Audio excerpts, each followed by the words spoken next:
Good evening and thank you for joining us. Today, members of Sioux Falls' City Council visited 3 proposed prison sites alongside Task Force member Greg Jamison. In tonight's top story, KELOLAND's Sydney Hoyer followed along as councilors got to see firsthand where a new prison could be built.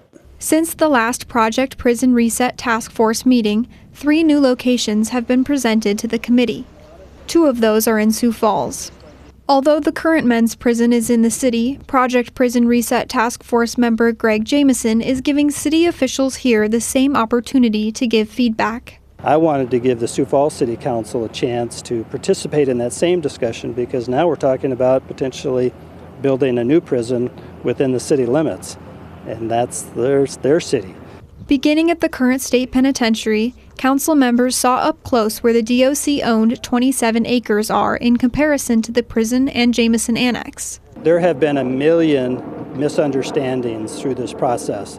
You know, with people thinking that the additional land, the 27 acres over by the existing prison is almost adjacent to it, and you could just easily add on to it. Behind the prison, the Big Sioux River, a bike trail, and a gravel road separate the complex from the proposed site. We talked about that other site that is in closer proximity, and it does feel disjointed. It isn't like, just walking into your backyard. To Jamison, the 2 new northern Sioux Falls sites are more promising. That's part of this whole discussion with the City Council is to determine, do these 2 locations cause a heartburn for them? Should they be concerned? And should Sioux Falls citizens be concerned? I think we're going to be okay on that front. And so this will be an important step, and I think the committee, as they get closer, is going to realize we're now a whole lot better off than we were when we were thinking of putting it somewhere else. With more sites in the city coming forward just a week before the next task force meeting, Basie sees a good possibility Sioux Falls will be the final answer. There's a couple of potential sites in Sioux Falls.